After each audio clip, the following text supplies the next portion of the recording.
Pues buenos días. Antes que nada quiero dar las gracias a los organizadores del Congreso por haberme invitado a esta conferencia inaugural y por tanto a poder compartir con ustedes el Congreso y por tanto los debates en torno pues, a las diferentes comunicaciones que ya he visto el programa y que me parecen muy interesantes que van a tener lugar en estos días sucesivos. Yo, como se ha expuesto antes y aparece también en el PowerPoint que pueden ver, pues les voy a hablar de una técnica muy tradicional, en general en investigación cualitativa y en concreto en antropología social, que es un poco la disciplina en la que me he movido en los últimos años. Frente a lo que ocurrió ayer, que estuve hablando un poco de técnicas muchísimo más recientes, como pues, la etnografía virtual, pues hoy me voy a lo clásico y sobre todo a reflexionar sobre un uso de esta técnica clásica que es muy frecuente en antropología social y que yo creo que es un uso problemático, ¿no? Que es un uso problemático que es el de identificarla con hablar con informantes. Entonces, partiendo un poco de lo que ha sido, al menos en España, ¿no? Las reflexiones que se han hecho sobre investigación cualitativa, yo creo, en un resumen quizás muy rápido, que estas reflexiones han ido pasando desde unos primeros momentos donde se trataba sobre todo de marcar las diferencias, es decir, de marcar las diferencias entre la investigación cualitativa y la investigación cuantitativa, sobre todo esto dirigido a poner de manifiesto que la investigación cualitativa tenía un lugar, es decir, no era un sustituto de la investigación cuantitativa, sino que tenía un lugar para cubrir huecos y lagunas que el otro paradigma de investigación no conseguía cubrir, ¿no? Y yo creo que a este interés de marcar las diferencias pues responden buena parte de los manuales clásicos, por lo menos los traducidos al castellano, que podemos manejar sobre investigación cualitativa, pues desde el propio en España muy conocido de Ruiz Olabuénaga, ¿no? No sé si se conoce o se utiliza en Chile, ya veo que sí, ¿no? O los propios trabajos de Jesús Ibáñez, ¿no? O en su base ya la sociología, claramente intenta poner lugar al grupo de discusión en este caso, ¿no? y a este tipo de planteamientos, o Miguel Valles, es decir, los nombres que vienen a la memoria todos insisten principalmente en este aspecto que fue importante en un momento determinado de la historia de la investigación social, ¿no? Yo creo que más o menos ese lugar ya está bien delimitado, yo creo que ya está bien legitimado y posteriormente la mayor parte de las reflexiones yo creo que estuvieron dirigidas a establecer criterios específicos, en este caso, para valorar la calidad de la investigación. Porque sí que es verdad, y creo que ayer además lo hablaba a nivel particular con algunos colegas de aquí, de vuestra universidad, uno de los problemas que hemos tenido los investigadores cualitativos es que presentabas, por lo menos hablo de mi experiencia en España, ¿no? Presentabas un proyecto de investigación a los famosos convocatoria de los I+D españoles, ¿no? Que los convoca el Ministerio antes de Innovación y Ciencia y actualmente con el nuevo Gobierno de Economía y Competitividad, que es muy significativo el cambio de ministerio para hacerse cargo de la ciencia, ¿verdad? Bueno, principalmente a estos, ¿no? O incluso a un proyecto europeo, de la Unión Europea, y siempre nos encontrábamos a veces con rechazos de proyectos porque no se entendía lo que era el planteamiento metodológico de la investigación. Se nos acusaba o se nos hacía preguntas insinuosas, ¿no? Bueno, ¿hasta qué punto es representativo la muestra que proponéis? Esa técnica, ¿qué elementos de control se van a utilizar para garantizar la fiabilidad de los resultados? Toda una serie de cuestiones que ponían de manifiesto que se estaban utilizando criterios no adecuados para lo que nosotros proponíamos. Y hablo de proyectos, pero igual podíamos hablar de artículos y los dictámenes de algunas revistas donde nos planteaban cosas parecidas, ¿no?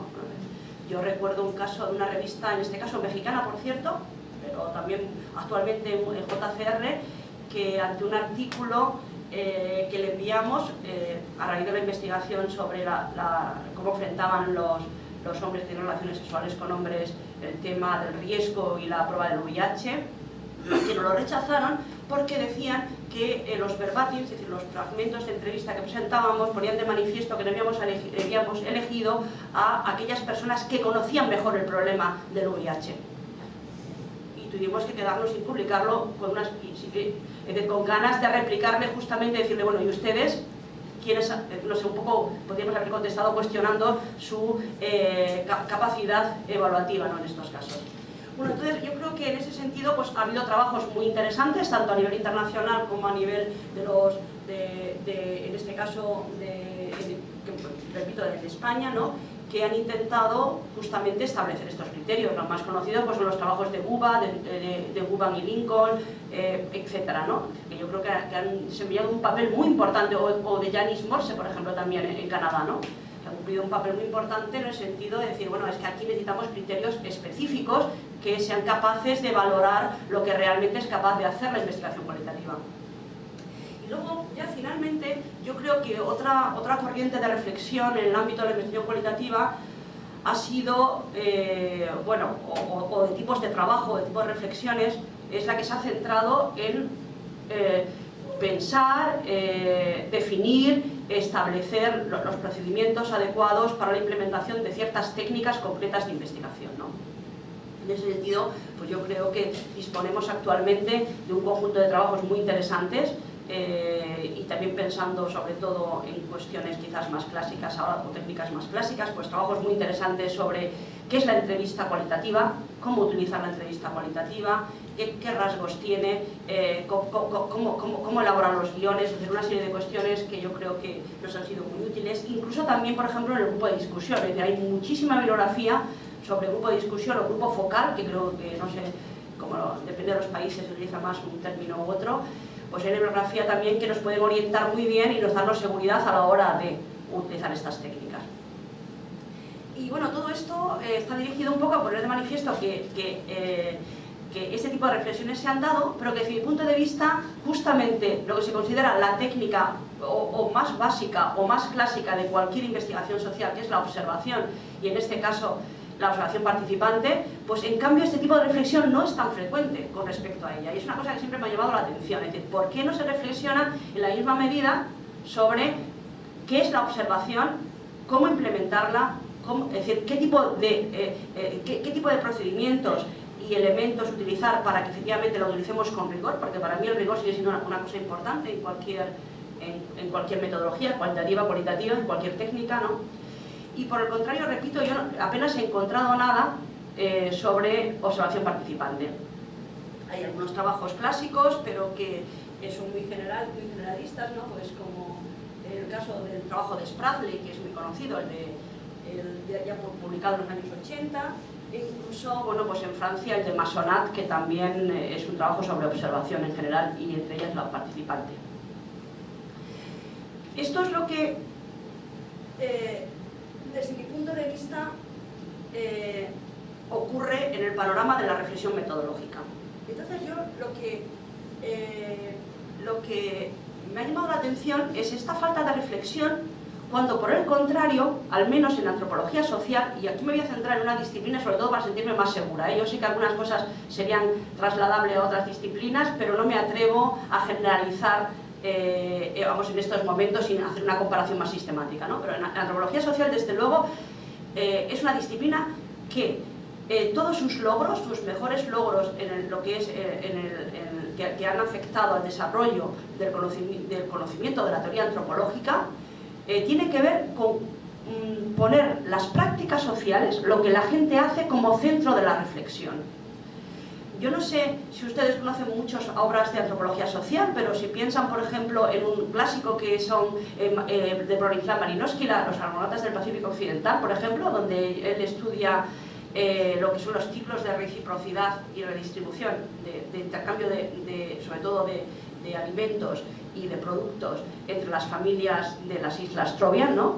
Pues se centra justamente en una cuestión que es una práctica, que es la práctica de circulación entre diferentes familias, sobre todo de productos hortofrutícolas. Y es un trabajo que, si lo menciono, dice, bueno, pues qué importancia tiene esta circulación de productos. Pues a partir de esta circulación de productos fue como se empezó a reflexionar sobre formas de comercialización, o si se quiere, de intercambios que no necesariamente tenían nada que ver con lo que es la economía de mercado, y que por tanto ponía de manifiesto, sirvió para poner de manifiesto que la economía de mercado, a pesar de lo que planteaban algunos economistas clásicos, no es la forma natural de los intercambios económicos a nivel general, ¿no? Sino que hay otras formas alternativas y que suponen otras lógicas diferentes de actuación, incluso una incidencia diferente en la sociedad, ¿no?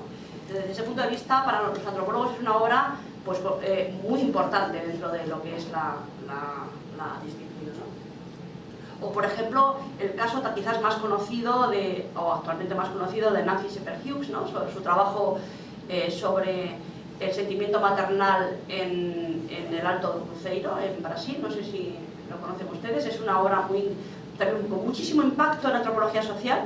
Es una obra de una antropóloga norteamericana, bueno, con este nombre, Nancy Shepherd Hughes, que hizo su investigación etnográfica en un lugar, en un barrio de una ciudad del nordeste de Brasil que no identifica,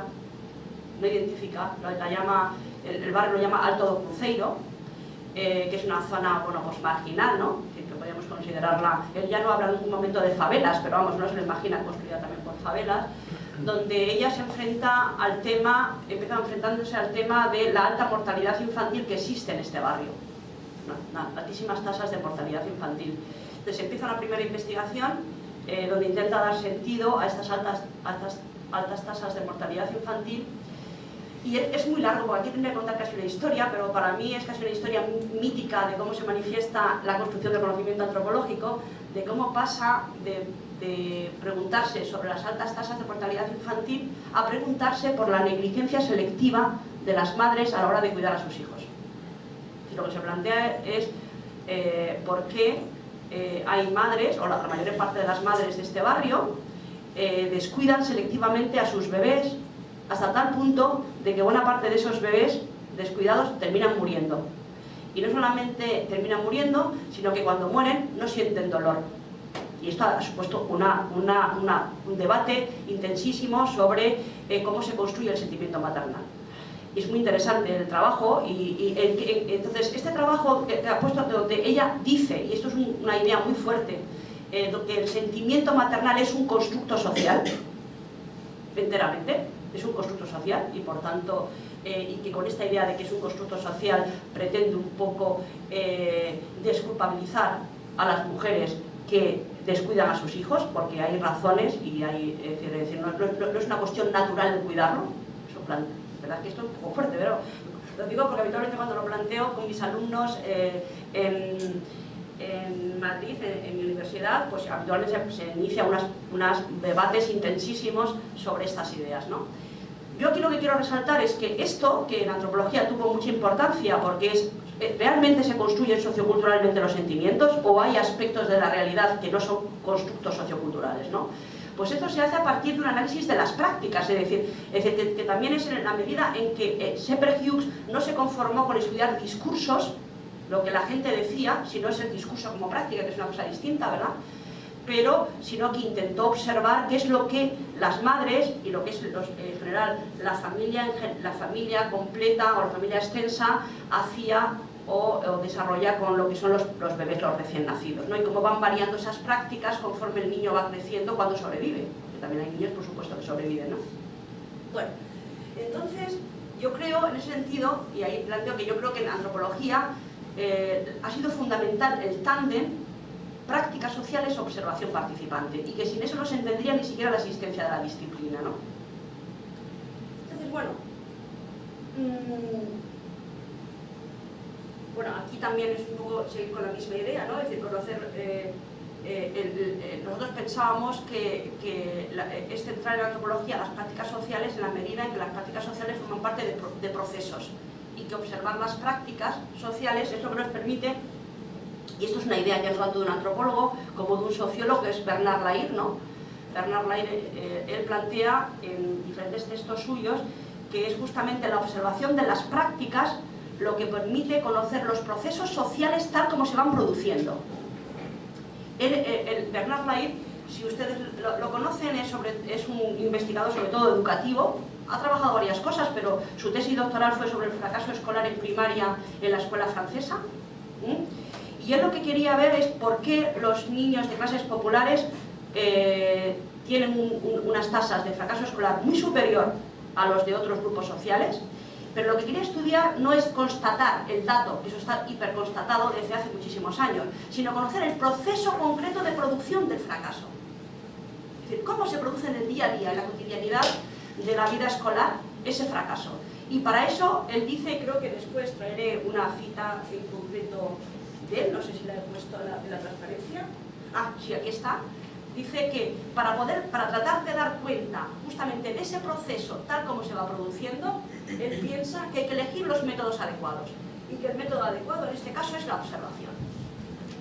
Y es más, en un texto que tuvimos la suerte nosotros de publicarle hace tiempo, digo porque hace años organizamos un congreso de etnografía y educación en una ciudad pequeña española que se llama Talavera de la Reina, cerca de Madrid, que organizamos allí el primer congreso de etnografía y educación, Congreso Internacional de Etnografía y Educación. Este año, como sabe el profesor Cárcamo, hace 2 años, perdón, el año pasado, hace 3 años ya, organizamos el tercero.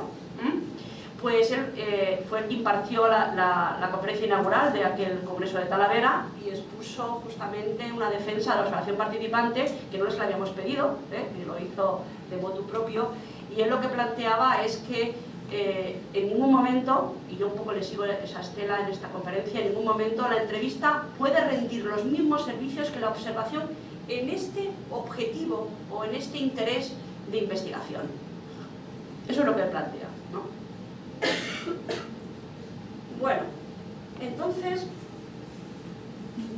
el punto de partida de esta reflexión pues, está en buena medida en estas palabras de Lahire, también en los trabajos de Luis Enrique Alonso, y puede parecer paradójico porque Luis Enrique Alonso ha escrito sobre todo a nivel metodológico sobre entrevista cualitativa. Pero a mí me resultó muy significativo, para empezar a reflexionar, lo que él dice sobre la entrevista cualitativa. Él dice que la entrevista cualitativa me parece muy interesante porque yo creo que es importante reflexionar sobre la validez de las técnicas. Entonces él lo que hace es, vamos a comparar las 3 técnicas que son un poco estrellas en la investigación cualitativa, las más clásicas, que son entrevista individual, grupo de discusión y observación. ¿Son realmente intercambiables? Se plantea. Yo, como él, pienso que no. Entonces, él lo que dice, pero hablando en este caso de la entrevista, dice, yo creo que la entrevista cualitativa es especialmente válida para estudiar el decir sobre el hacer. Es decir, cuando nosotros lo que queremos es cómo los sujetos con los que trabajamos dicen sobre lo que han hecho, sobre lo que son sus prácticas o las prácticas de otros, la técnica más adecuada es la entrevista. Porque la entrevista nos permite, por tanto, conocer cómo el discurso hegemónico se aplica de forma concreta a la hora de dar sentido a la propia vida o a la vida de otros. Ahí está la clave. Y por eso también la entrevista cualitativa, la entrevista individual, se presta tanto a la confesión y se presta tanto a expresar cuestiones de carácter privado, que en las otras técnicas va a ser mucho más difícil de captarlas. Frente a esto, dice, hay otras técnicas, que esto él no las identifica, luego yo las he identificado como tal, que pueden ser adecuadas para estudiar el decir, es decir, cómo se construyen esas representaciones hegemónicas, esos discursos hegemónicos. Desde mi punto de vista, basándome sobre todo en Jesús Ibáñez, pero también en Callejo, Canales y Peinado, y bastantes autores que han trabajado sobre el grupo de discusión, yo creo que es un grupo de discusión. Es decir, en el grupo de discusión uno tiene la oportunidad, en una interacción controlada, de ver cómo un discurso se va constituyendo en hegemónico, porque yo no sé, imagino que todos los que hemos tenido la experiencia de hacer grupo de discusión hemos podido ver cómo hay planteamientos muy heterogéneos en un primer momento, y esos pensamientos van convergiendo, sin saberse por qué, hacia una idea que es la que finalmente mantienen todos, ¿no? Salvo en casos que hay personas militantes que dicen esto no es así, que hay excepciones, ¿no? Pero uno tiene la oportunidad de ver cuál es la dinámica interaccional que lleva a que ciertos aspectos del discurso sean los que predominan. Ciertas metáforas, ciertas ideas, ciertos argumentos sobre otros, ¿no? Y entonces, en ese sentido, permite ver cómo se constituye ese discurso hegemónico o ese discurso predominante, que para cualquier científico social es importante saber en qué consiste, ¿no? Y cómo se constituye. Y bueno, dentro de este triángulo, pues desde mi punto de vista, la mejor técnica para estudiar, hemos visto entrevista cualitativa para el decir sobre el hacer, el grupo de discusión para el decir, y para el hacer, ahí coincido enteramente con Bernard Raïr, es la observación participante. Entonces, bueno, que esto es lo que acabo de decir, que me estoy adelantando un poco a mis propias diapositivas, ¿no? Esto supone que incluso en el uso de cada una de las técnicas el discurso tenga un sentido distinto, porque el discurso hay en todas partes, es decir, eso hay que tenerlo claro. Y lo que pasa es que en el discurso del grupo de discusión, se enfoca como una expresión de la norma, del ideal, de ese discurso hegemónico, porque es lo que puede emerger ahí en la discusión del grupo de discusión, ¿no? Frente a esto, como he dicho antes, en la entrevista lo que ocurre se enfoca como una confesión, y por supuesto el discurso que aparece cuando utilizamos la observación y por lo tanto estamos estudiando las prácticas sociales, ¿no? Se enfoca principalmente como un instrumento de la situación social, es decir, un instrumento más a través de los cuales los sujetos consiguen sus intereses o actúan, es decir, es un instrumento más junto con los movimientos, los gestos y cantidad de cosas más que está utilizando en esas interacciones, ¿no? Entre ellas el discurso. Por lo tanto, es un aspecto más de las prácticas sociales. Bien. Dicho esto, el problema está, y es una cuestión que yo tengo que reconocer que si le propuse al profesor Cárcamo hablar sobre esto es porque es algo por lo cual estoy pensando una y otra vez, porque me cuesta convencer a mis alumnos en qué consiste observar, y tengo que reconocerlo, es decir, y la mayor parte de ellos siguen yendo al campo a observar, a preguntar a informantes, por más que le digan no es preguntar a informantes, siguen preguntando a informantes y siempre me dicen, pero no puedo hablar con la gente. Como claro, puedes hablar con la gente, pero hablar con la gente no es construir la información solamente preguntando a informantes, ¿no? Esto y luego la constatación de que incluso en ciertas obras de antropología que supuestamente se basan, y digo supuestamente con todas las de la ley, en la observación participante, siguen poniendo verbatins que ponen de manifiesto que lo que han hecho es hablar con informantes. Entonces, bueno, dado esto y dada esta confusión, es decir, que hay una cierta tendencia a confundir la observación participante con hablar con informantes. Y esto, ¿en qué se plasma? ¿A qué se debe? ¿Y por qué es tan difícil romper con esta inercia o con esta confusión, ¿no? Bueno. Yo aquí lo primero que he traído es un ejemplo. Esto es una investigación que hace, esto es una estudiante mía, pero es una estudiante de doctorado, es decir, que es una estudiante bastante avanzada. Esto es un trabajo que ya está haciendo, o estaba haciendo porque ya está casi a punto de terminarlo, sobre lo que se llama ocupación de espacios públicos por parte de población inmigrante, en este caso ecuatoriana, en Madrid. Lo de ocupación no en sentido negativo, sino que hay un uso de espacios colectivos, ahora cada vez menos, porque cada vez hay menos población ecuatoriana y de cualquier otro lugar en España, ¿no? Pero vamos, hasta hace unos años todavía era bastante visible su presencia y bueno, pues era muy visible sobre todo en parques públicos, en ciertos parques públicos, en ciertas plazas, en ciertos pubs, en ciertos lugares, ¿no? Y esto ya estaba aquí observando en el Parque del Retiro. Y esto es una sesión de observación, es una sesión de observación donde ella va sobre todo para conocer en qué consiste el juego del vóley. El juego de vóley. Y dice así, he llegado cuando estaban montando las redes de vóley. En torno a cada una había un grupo de 4 a 5 hombres. No sabía cómo entrarles.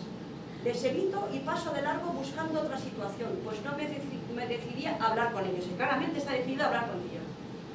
Pero en una de las esquinas del parque veo a un hombre agachado, marcando las líneas del suelo con un palo y montando el suelo en la red. Ese es el hombre que buscaba. Hombre, buscaba para ver cómo marca la red, lo justo, pues fíjate en cómo marca la red y qué es lo que está haciendo. Pero ya veréis para qué lo buscaba.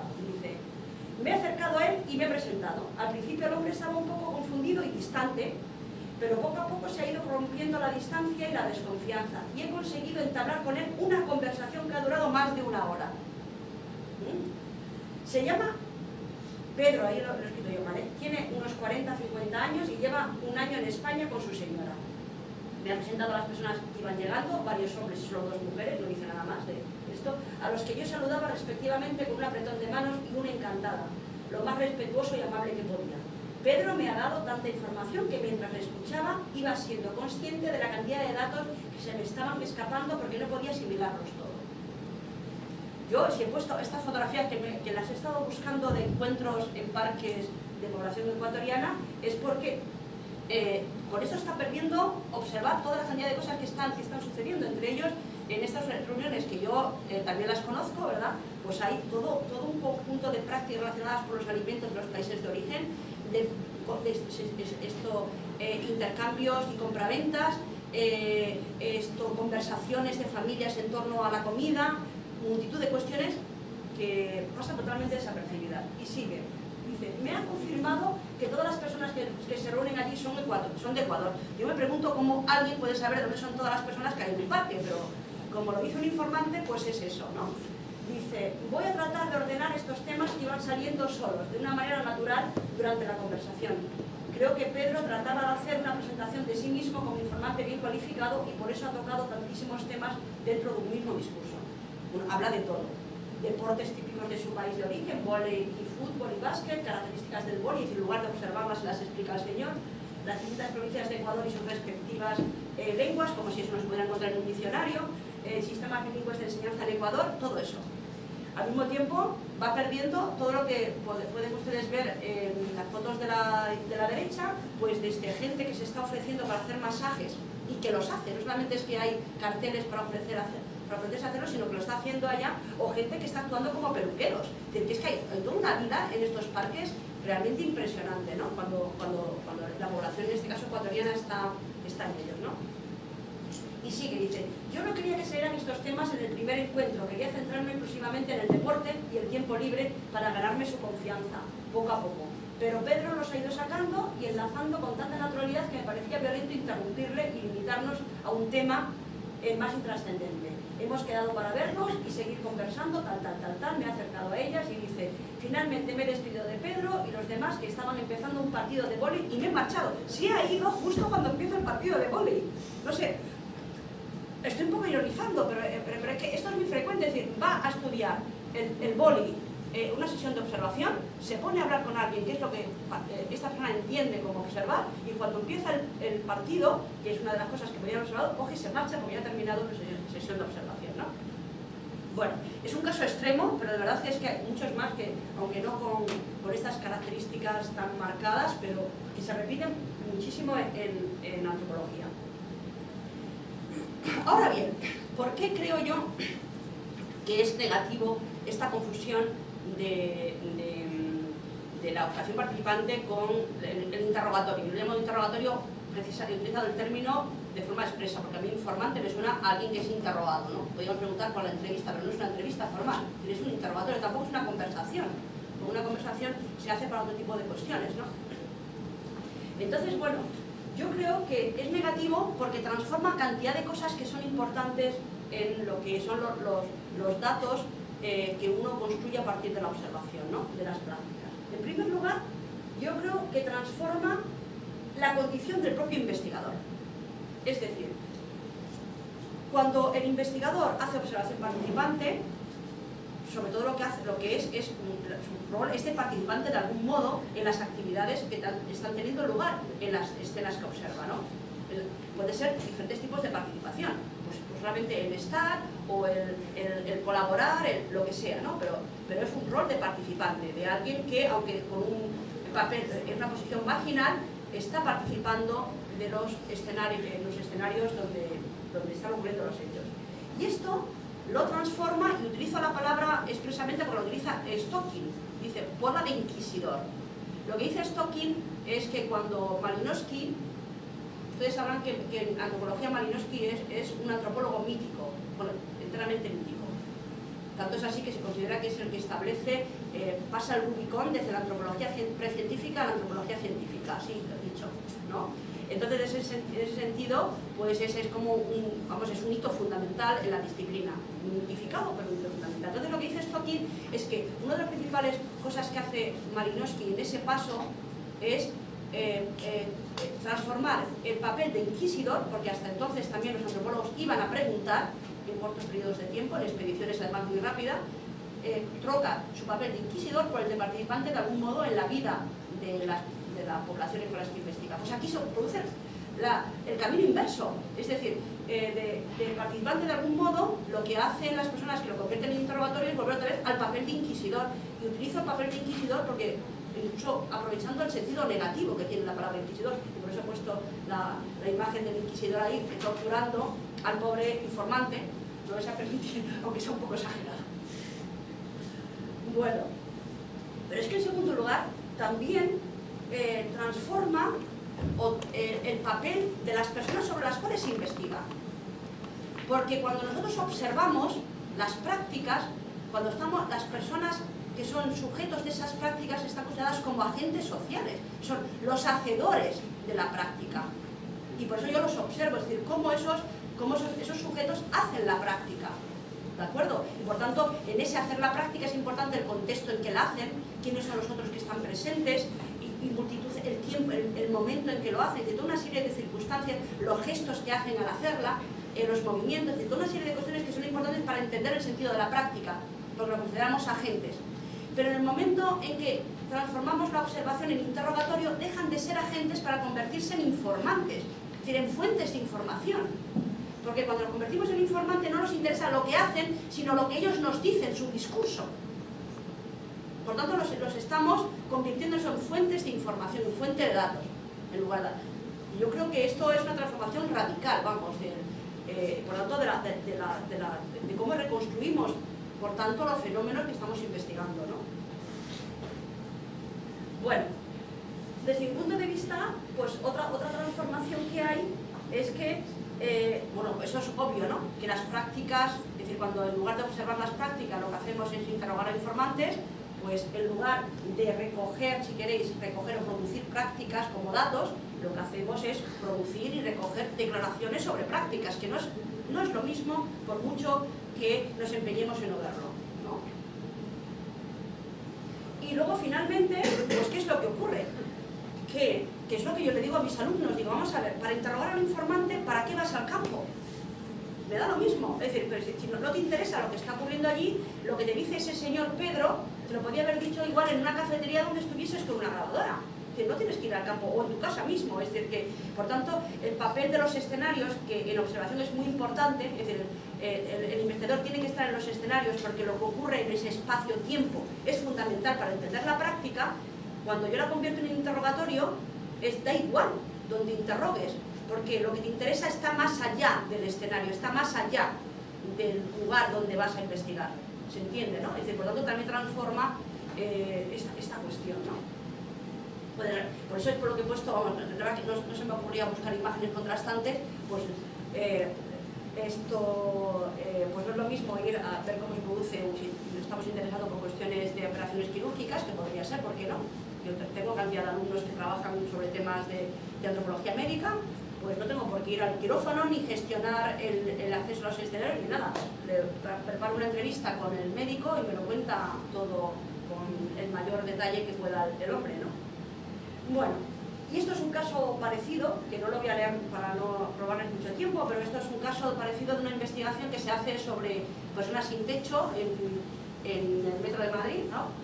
Y bueno, pues aquí también es una investigadora, pues cae en el mismo error que la anterior, es decir, que en lugar de fijarse en lo que los sin techo y los voluntarios de ONGs, incluso los propios representantes del cuerpo policial hacen en esos espacios, pues lo trata muy superficialmente y se dedica a preguntarle a un trabajador social que esté ahí, que el trabajador social, yo no dejaría de preguntar al trabajador social, pero para entender qué imagen maneja el trabajo social de lo que ocurre, pero no para saber lo que ocurre, que esa es la diferencia.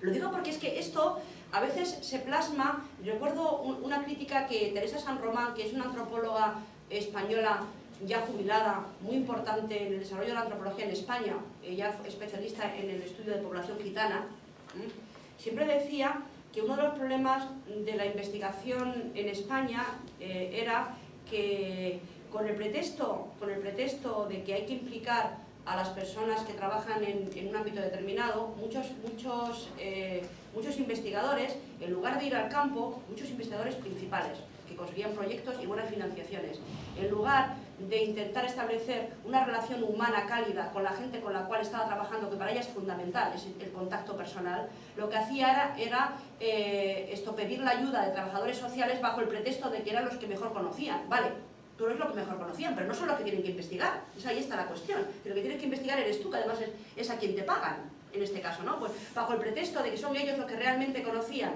este ámbito de diferentes fenómenos relacionados con la población gitana, ¿no? Pues lo que hacían era justamente dejarlo en manos de estos otros profesionales o de las entrevistas con ellos, ¿no? Que era del informante bien informado, el informante clave, ¿no? Bueno, esto es este caso, ¿no? Entonces, bueno, quizás para no robarles mucho tiempo y también un poco para poder dedicar quizás más espacio y también más tiempo al debate con ustedes, pues quizás voy a terminar con las razones que desde mi punto de vista están detrás de esta tendencia a confundir la observación participante con un interrogatorio, al menos en antropología, ¿eh? Primero, porque se ven como un atajo, es verdad, es decir, que ejercer y desarrollar bien la observación participante es una actividad lenta, y eso es una de las razones por las cuales muchos investigadores rechazan o no realizan observación. Mientras que una entrevista la puedo realizar en 1 hora, yo también puedo contar el tiempo que me ha supuesto concertar la entrevista y elaborar el guión, pongamos 3 horas más luego las transcripciones, observar y producir datos sobre los mismos fenómenos o acontecimientos me pueden llevar semanas y semanas y meses, eso es cierto. Entonces, pues mucha gente lo ve como un atajo, es decir, un atajo para el cual, para llegar a datos sobre el mismo fenómeno, necesitamos menos tiempo y menos esfuerzo, porque es mucho más fácil llegar hasta ellas a través de las declaraciones de los informantes, eso es claro. Y es una de las principales razones que he visto en investigadores que han optado por esta confusión, ¿no? Que para ellos no es confusión, por supuesto. Otra cuestión es que hay investigadores que piensan que son más fieles los datos que te dan los informantes que los que tú puedas conseguir mediante tu propia observación. Cosa que yo no entiendo, porque en principio, efectivamente, tu propia observación está mediada por tus propias categorías analíticas, es decir, no hay observación pura, por decirlo así, eso lo tenemos todo claro. Pero es verdad que cuando yo observo, mi observación está mediada por mis categorías, por mis preguntas, pero por lo menos son categorías y preguntas que si reflexiono podré saber cuáles son y por tanto tener un mínimo de control sobre el proceso de observación. Cuando yo acudo a los informantes, a las declaraciones de los informantes, tengo 2 mediaciones. Tengo la mía, a través de mis preguntas, pero también tengo la suya, y la suya es posible que ni siquiera conozca, o a no ser que tenga que hacer una investigación paralela para conocer lo que es su mundo cognitivo y las categorías en las cuales percibe la realidad, ¿no? Es decir, hay algo que se me escapa, con lo cual, en principio, tendría que ser más problemático que esto.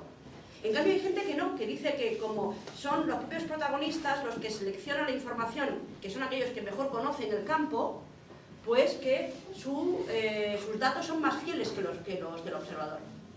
Yo no lo comparto, pero es una de las razones que hay detrás de esto, ¿no? Otra de las razones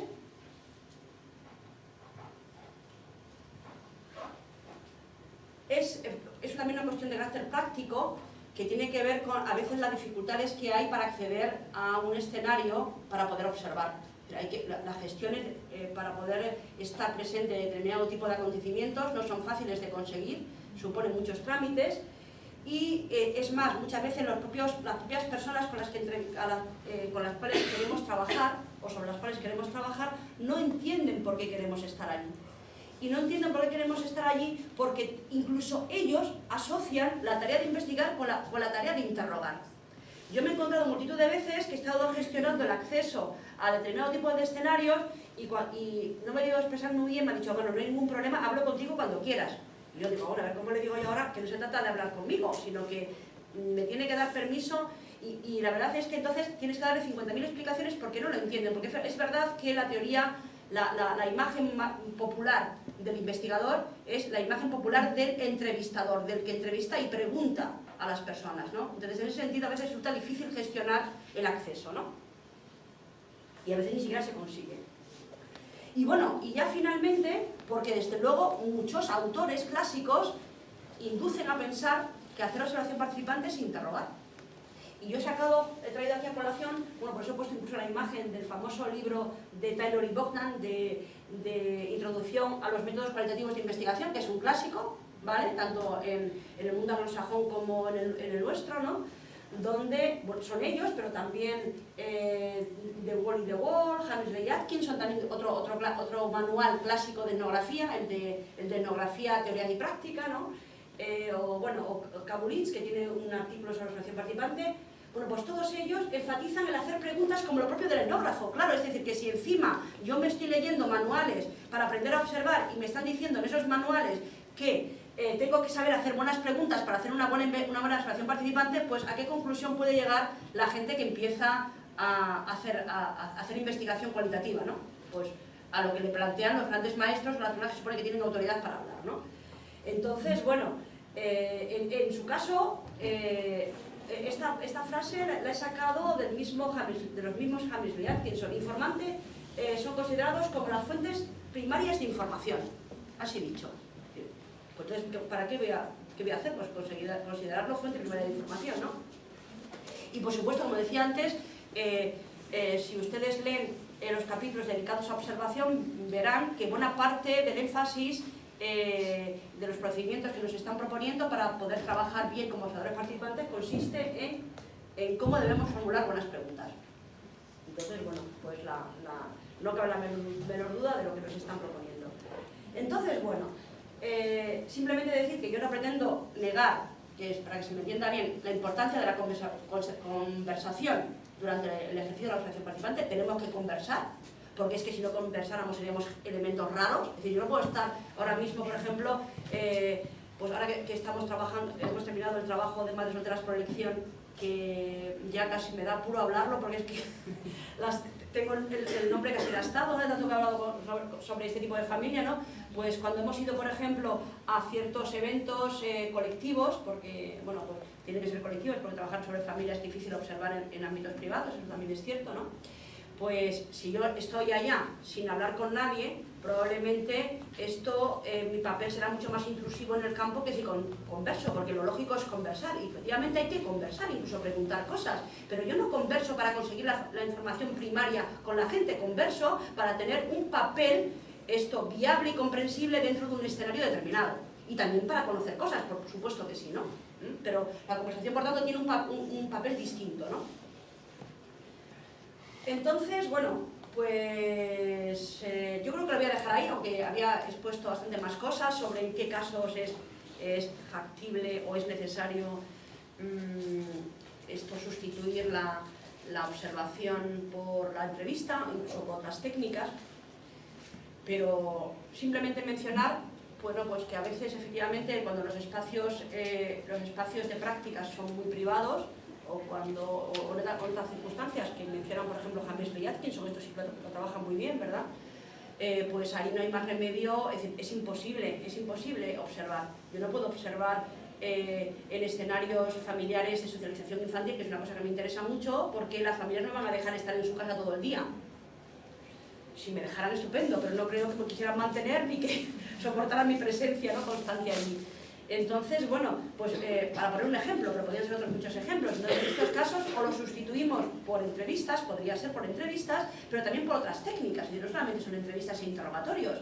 Entonces, aquí sí que quiero sacar a colación un procedimiento de investigación alternativo que construimos nosotros en nuestro equipo de investigación para trabajar el tema de socialización infantil, que bueno, que tiene sus antecedentes principalmente en psicología, en lo que se llaman tareas visuales, ¿no? Y que a nosotros nos fue muy fructífero. Es decir, nosotros queríamos trabajar en espacios privados de socialización, bueno, queríamos conocer lo que ocurría en espacios privados de socialización infantil. Como no podíamos acceder a ellos, se nos ocurrió construir un conjunto concatenado de técnicas diferentes que nos permitieran utilizarlo como sustituto de esa observación.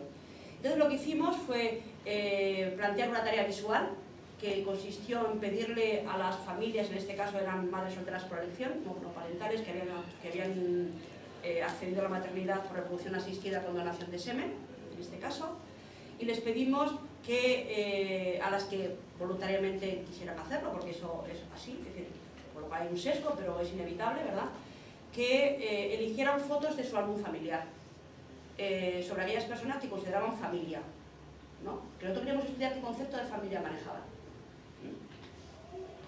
Y por tanto, cómo socializaban las madres a los hijos, en qué es para ellos familia, si era algo electivo, si por el contrario lo centraban en lo consanguíneo, etcétera, muchas cosas. Y entonces nosotros le pedimos esto y luego organizamos un taller en colaboración con una asociación, también de madres en este caso, unos talleres donde podían participar los niños solos, si eran mayores, o en cualquier circunstancia, o los niños con sus madres, que fue el caso mayoritario, bueno, absolutamente mayoritario, que todos participaron con sus madres. Entonces el taller consistió en crear un mural, que yo creo que lo tendré aquí, si puedo cerrar esto, puedo mostrar, a ver, no sé si voy a poder mostrar, no puedo salir de aquí, ¿verdad?, para mostrar otro.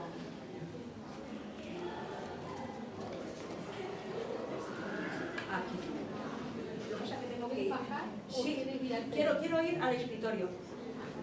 Es simplemente para ver el mural, un poco como lo hicieron algunas. Está ahí el mural, el póster, el póster, si se puede abrir. Ahí. Bueno, estos son los pósters que hicieron. Entonces les pedimos que en el taller que hicieran los pósteres, los pósteres lo hicieron con sus madres.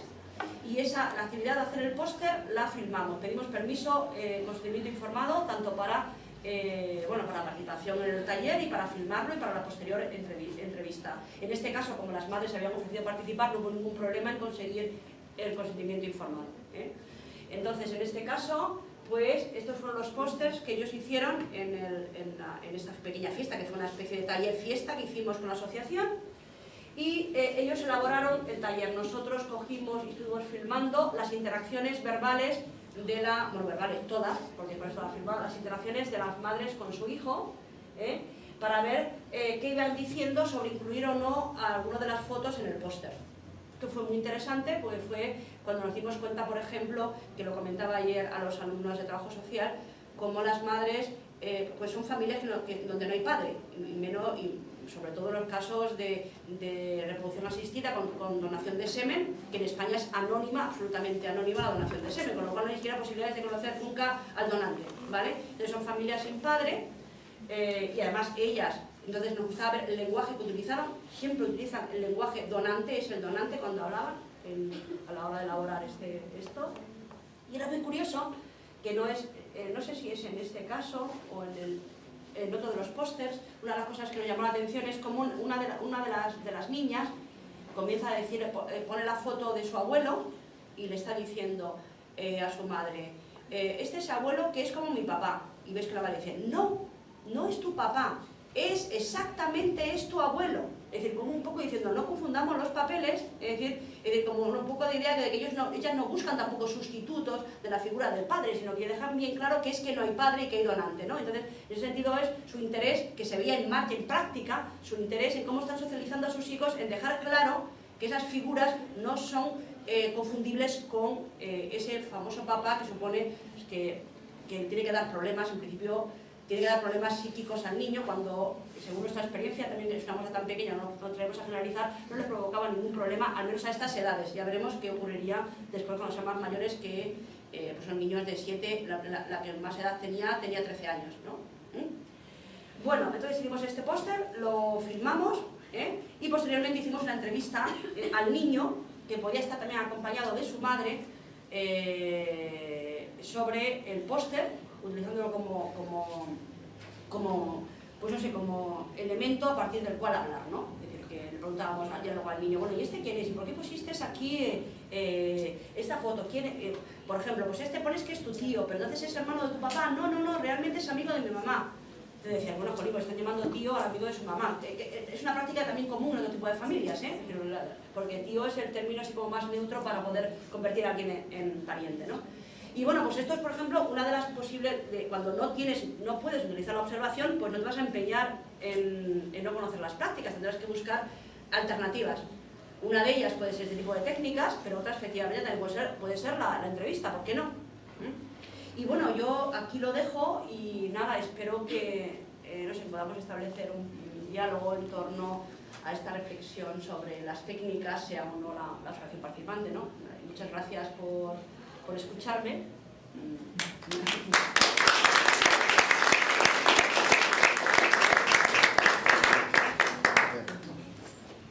A continuación se da espacio para las preguntas de los asistentes. Sí. Lo que pasa es que, claro, cuando se presenta la entrevista, el grupo de discusión, la observación, se están presentando técnicas muy puras que están muy difícilmente presentadas de esa manera en la investigación. De hecho, tú muestras ahora una aplicación que mezcla una serie de cosas.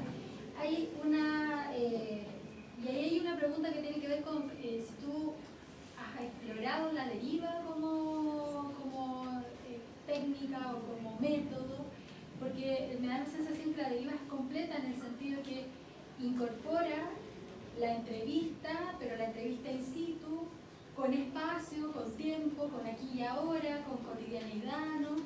Entonces que tiene como esa... ¿Y qué tipo de claro, tú separas ahí los tipos de discursos que puedes encontrar? ¿Qué tipo de discurso crees tú que genera entonces una actividad como la deriva? La deriva, ¿te refieres con deriva al hecho de una experiencia como esta donde utilizas la... Es que no... Lo que pasa es que ya, es una técnica poco usada, capaz que nosotros en Barcelona alguna vez la vimos, se usa con inmigrantes también, se llama derivas y actuaciones, y viene como de la escuela, ¿no? No. Y es una técnica que mezcla, el derivar es el fluir con los espacios con alguien en la cotidianidad, pero en una suerte de articulación, ¿no? Tú sabes un poco más de eso.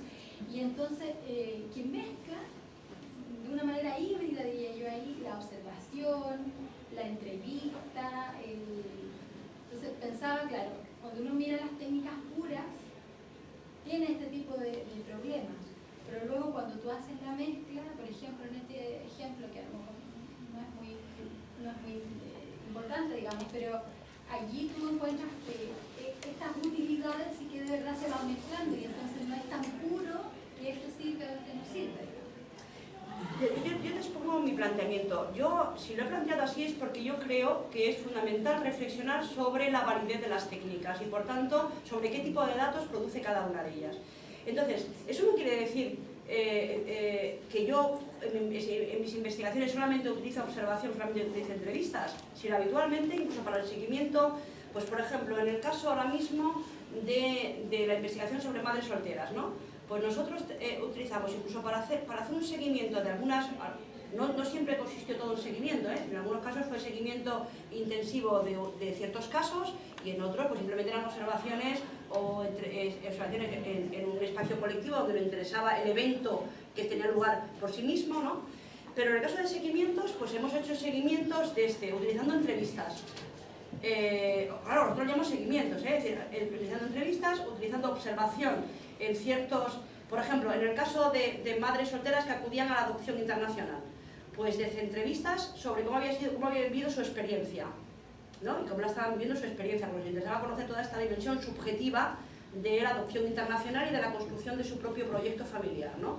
Pero al mismo tiempo, en algunos casos que nos dieron permiso para ello, las acompañamos en diferentes fases de su proceso de adopción y ahí observamos y hablamos también con ellas durante el camino, por supuesto, observamos pues, su experiencia cuando nos dejaron entrar, por ejemplo, durante los cursos de formación preadoptiva, que en algunos casos entramos, en otros casos no pudimos entrar en la entrevista, por ejemplo, con la psicóloga, con la trabajadora social, en la valoración de la idoneidad, pero sí que estuvimos en la sala de espera y viendo las interacciones que habían tenido lugar antes, antes y después de esa entrevista. O pudimos acompañarlas en encuentros, por ejemplo, en quedadas que organizaban las mujeres que adoptaban en el mismo país a partir de foros, por ejemplo, pues nos veíamos, habíamos estado con ellas y con más mujeres, a lo mejor que estaban adoptando, yo qué sé, en Etiopía en aquellos momentos. Ya no se puede adoptar en Etiopía, pero en aquellos momentos sí, ¿de acuerdo? Entonces, es decir, que nosotros sí que hemos utilizado diferentes técnicas para conocer a fondo una realidad, pero hablamos de diferentes técnicas. Quizás es lo mismo, pero porque a mí me permite saber, es decir, si yo quiero conocer esto y utilizo una entrevista, ¿qué posibles datos puedo tener? Es decir, ¿y cómo pueden ser esos datos y qué cosas se le escapa a la técnica y qué cosas no se le escapan? Entonces, por eso es por lo que hablo de diferentes técnicas, pero efectivamente lo interesante es esta combinación, es decir, el hacer un seguimiento extensivo desde diferentes ángulos y con diferentes herramientas a un mismo caso, porque es que es lo que es rico, ¿no?, en investigación cualitativa. No sé si te he contestado, pero... Sí. Bueno, me parece muy interesante, te agradezco mucho el sentido como de la importancia de este aspecto. En lo personal, yo soy terapeuta ocupacional y trabajamos con el hacer. Entonces, el sentido, más desde la mirada habitual es desde la intervención. Más que desde la investigación, es lo que hace la persona. Pero cuando uno se sitúa en ese espacio de qué elecciones tomar, me hace mucho sentido lo que señala que es en la práctica donde uno puede observar y darle valor a ese espacio. Yo creo que muchas veces quizás las otras técnicas han ido priorizando por lo discursivo, por lo que tú decías, por lo práctico, por la reducción de tiempo y recursos, pero también porque lo cotidiano se invisibiliza, pasa a ser muy poco importante, o sea, sería importante saber cómo se siente, qué se siente cerca de él, porque en nuestra cultura, digamos, eso pasa a ser algo que es un mundo privado y es algo que tiene menos valor respecto de otras áreas, que, por decir así, de lo discursivo que tenemos una impronta que se valora más. Mi pregunta era si tú me pudieras comentar cómo se maneja, porque es mi duda, digamos, en los ámbitos de observación en que he estado, los aspectos éticos. ¿Cuándo informan que estás en esto? O sea, porque cuando tú planteabas a la chica del ejemplo del vóley, o sea, uno llega en un primer momento a un espacio y en algún momento comenta que está haciendo esto y por qué está en ese espacio. Tal vez en algunos momentos uno dice inicialmente para poder llegar al espacio con este parámetro. Pero alguna guía o de tu experiencia, ¿cómo lo abordas? Los problemas éticos son importantes, sobre todo en observación y cuando son espacios colectivos donde hay bastante gente. Porque claro, la cuestión está en que uno tiene que visibilizar su condición de investigador, pero tampoco puede estar todo el rato diciendo investigo, porque entonces sí que estás constantemente distorsionando el escenario y no investigas, es decir, estás diciendo que investigas. Entonces, claro, la cuestión, tal como nosotros lo planteamos, es que es importante cuando hay cualquier tipo de interacción. Si lo estoy hablando de observación en escenario, luego es que también depende de contextos, las estrategias tienen que ser distintas, ¿no? Pero con cualquier persona con la que interactúo, le digo que estoy haciendo un estudio. Y además eso supone tener que conversar, por eso digo que yo no estoy en contra de la conversación, es decir, yo converso, entonces esa persona te pregunta, bueno, ¿qué estás estudiando? ¿Qué vas a hacer? Tal y cual, y entonces, bueno, pues lo explicas y ella te explica, Entonces, en ese momento también aprovecha para decirte cosas suyas, ¿no? Entonces, habitualmente, con cualquier persona que interactúa, yo, y también así como lo recomendamos hacer en nuestro equipo de investigación, decirlo, pero no puedes llevar a cabo otro tipo de visibilizaciones o no tienen sentido en este tipo de espacios. Es decir, una cosa diferente es cuando ya vas a entrevistar o, pues en este caso, efectivamente sí, en unos casos tienes que pedir permiso expreso, garantía de anonimato y confidencialidad y en algunos casos incluso el consentimiento informado. En antropología todavía muchos adultos no lo piden, pero sí en ciertas instituciones sí que lo solicitan y en el caso de niños siempre lo hemos establecido como algo básico antes de comenzar a trabajar con ellos, ¿no? Eso es así.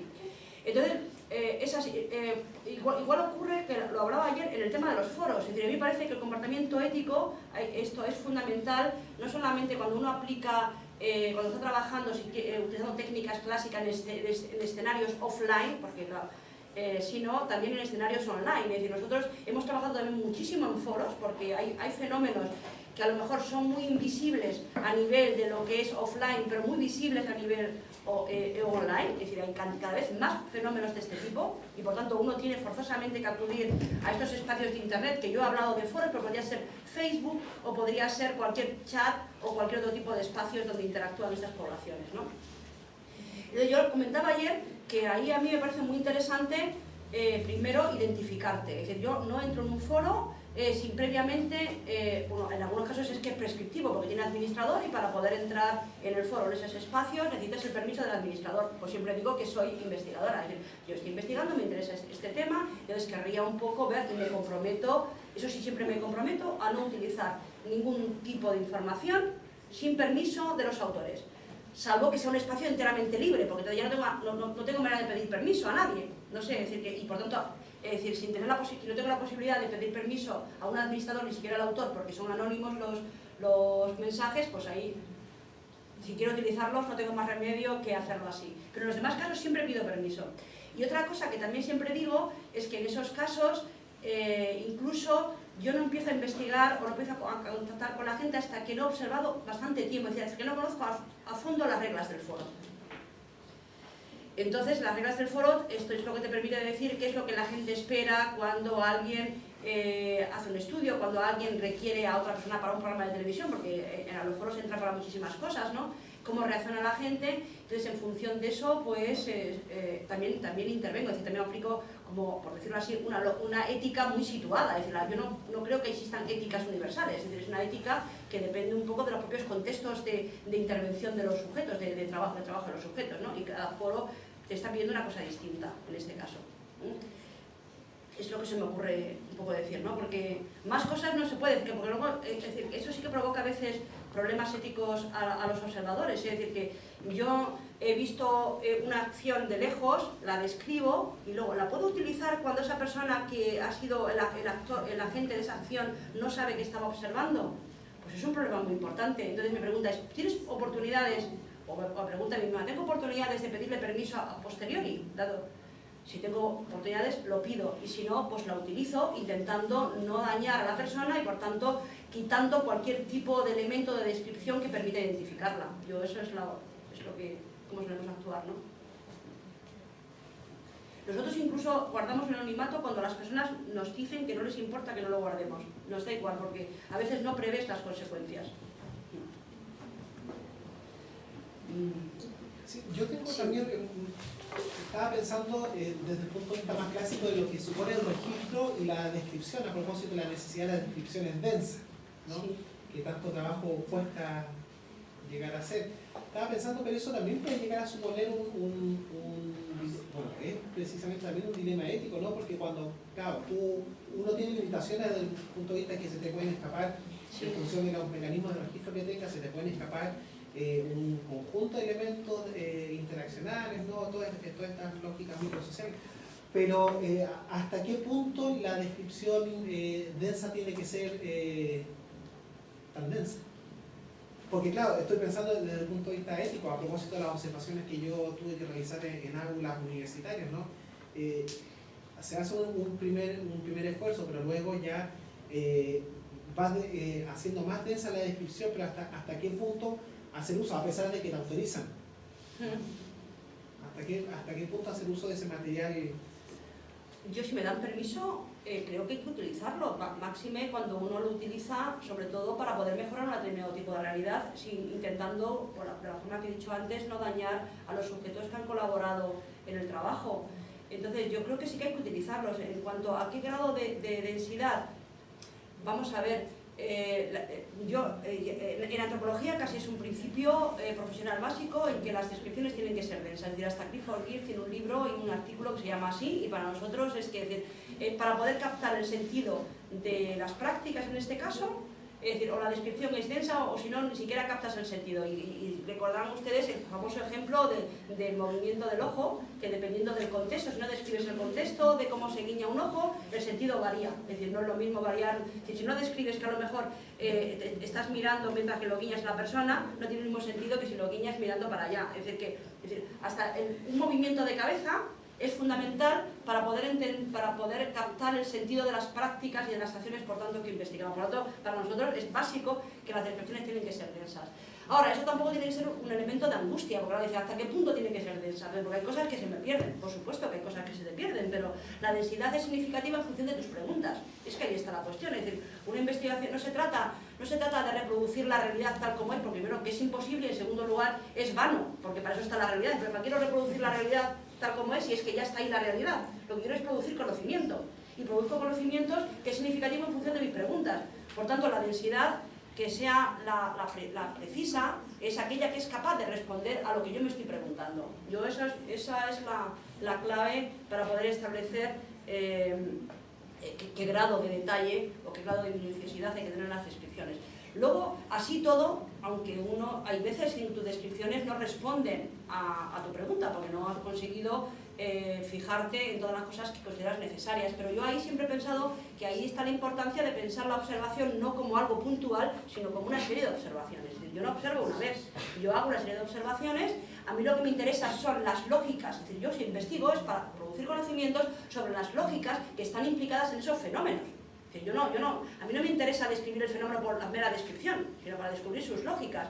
Y esas lógicas habitualmente se descubren cuando uno compara una serie o un conjunto de observaciones, no solamente una.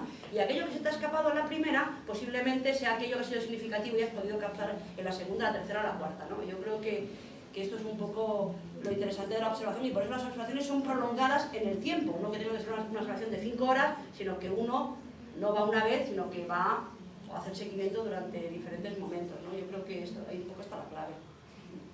Sí, que lo planteaba por el tema de los procesos de formación. Es decir, cuando uno está en procesos de formación de su propia carrera, tanto de pregrado o posgrado, claro, el ejercicio del registro de la observación y el provecho que le puedes sacar, no te das cuenta del valor que tiene hasta que lo haces. Hasta que lo haces y hasta que comparas unos con otros, ¿eh? Y eso supone, que claro, estaba pensando porque efectivamente tenemos también presencia de estudiantes, ¿cierto? Es decir, yo sufrí una barbaridad con el tema del registro de la observación. Me hicieron sufrir con el registro de la observación, pero efectivamente cuando logras reconocer la densidad a la que puedes llegar cuando le vas afinando el ojo, es riquísima porque en definitiva contribuye, digamos, a poder triangular un conjunto de elementos que de otra manera no lo podrías tener. Sí, yo de ese punto de vista quería preguntarte cómo valoras tú la triangulación de observadores y observadoras. O sea, si es mejor o a ti te parece que es mejor que sea a través del tiempo, pero siempre una misma mirada analítica sobre el objeto, o sí que tú haces o lo valoras la triangulación de observación. Nosotros, cuando podemos, bueno, todo depende de recursos, es decir, cuando podemos, es decir, lo de la continuidad de la observación es una cuestión básica para nosotros, es decir, que antes he puesto el ejemplo de las madres solteras y de estas reuniones, pero podría poner también un ejemplo de investigación educativa que hicimos antes con unos profesores que también conoce el doctor Cárcamo, pues con David Poveda, que es un doctor en psicología de la educación de la Universidad Autónoma de Madrid, Adela Francé, que es una etnógrafa de la educación del Departamento de Antropología. Entonces, fue un estudio que hicimos en secundaria, en institutos de secundaria, sobre el papel del Departamento de Orientación. El Departamento de Orientación también existe aquí, ¿verdad? El Departamento de Orientación en secundaria, el papel del Departamento de Educación en lo que nosotros considerábamos que era el desvío de los alumnos inmigrantes, de lo que eran las grandes, es decir, lo que era el itinerario normalizado de la educación secundaria.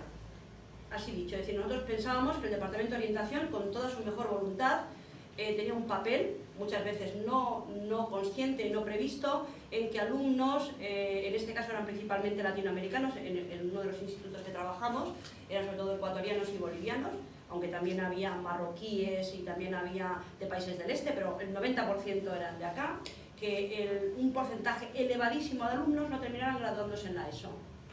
No son los únicos responsables. Nosotros queríamos ver el papel que podían tener junto con otros muchos agentes sociales, incluidos los propios alumnos, que trabajamos.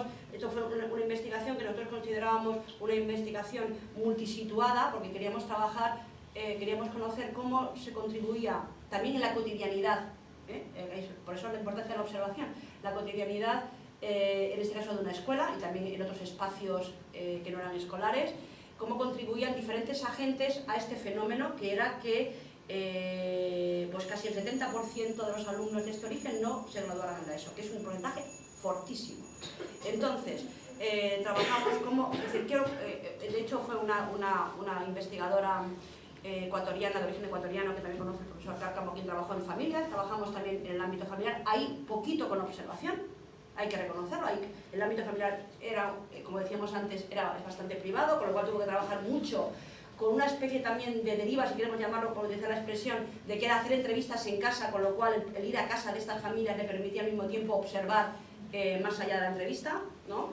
Pero trabajamos en ese ámbito, trabajamos también en el ámbito de las relaciones entre iguales, de pares, es decir, que lo que ocurría en las relaciones de estos chicos con otros chicos del instituto o fuera del instituto, y aquí teníamos investigadores más jóvenes que nosotros, por supuesto, porque si no, aquí sí que era observación, eran 2 estudiantes de doctorado nuestros, y posteriormente que ocurría en las aulas, y en concreto del profesor Poveda, que decía yo antes, y yo misma, cuál era el papel del Departamento de Orientación en todo este fenómeno, ¿no? Por eso voy a hablar del Departamento de Orientación, porque es el que, en concreto, donde yo me centré más. Entonces nosotros íbamos 2 días a la semana al instituto y trabajábamos, nos convertíamos casi en la sombra de las orientadoras, porque iban ellas a una clase, pues íbamos con ellas, teníamos una visita, le pedíamos permiso para estar, algunas no nos daban permiso, otras nos daban permiso, también una reunión con los padres, pues ahí estábamos nosotros en las reuniones con la orientadora.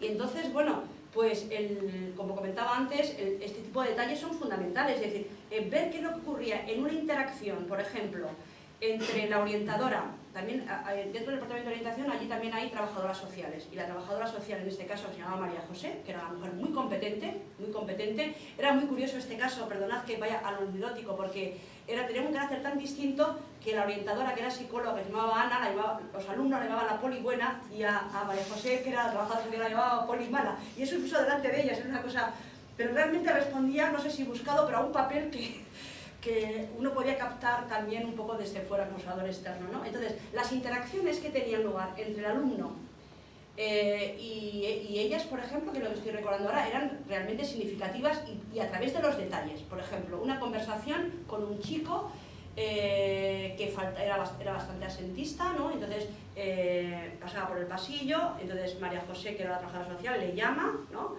Entonces él entra y entonces empiezan a hablarle las dos sobre que pensaban llevarle a una ACE. Un ACE, no creo que exista en Chile, pero un ACE es un aula de compensación educativa donde mandan a los chicos que tienen posibilidades, y todo el mundo lo sabe, es que ahí está el problema, es que todo el mundo sabe que a las ACES va no solamente la gente que no tiene mucho rendimiento académico, sino que tiene mal comportamiento. Y todo el mundo sabe que si alguien va a un ACE, va ahí, ¿no? Entonces están gestionando, intentando convencer al chico de que le van a mandar un ACE porque es un lugar, ¿no? Entonces la interacción del chico, ¿no? Diciendo, ¿pero por qué me queréis castigar?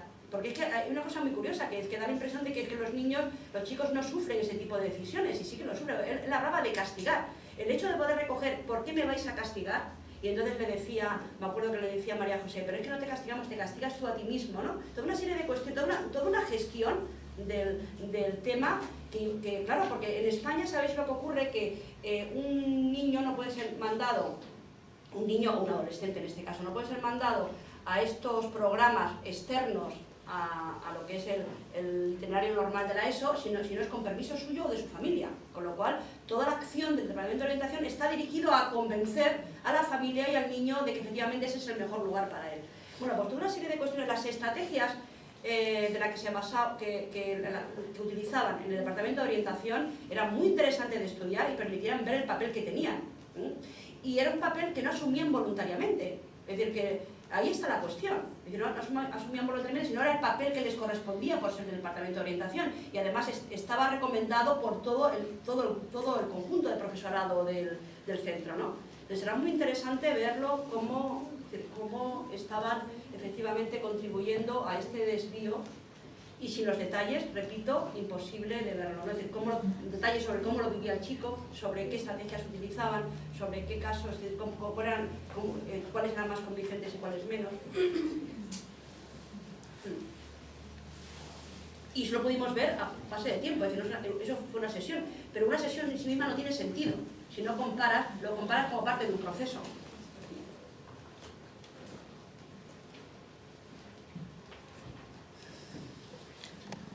Como muestra de agradecimiento a la profesora, el director de Departamento de Ciencias Sociales, profesor Héctor Cárcamo, le hará entrega de un pequeño presente. Ay, muchas gracias.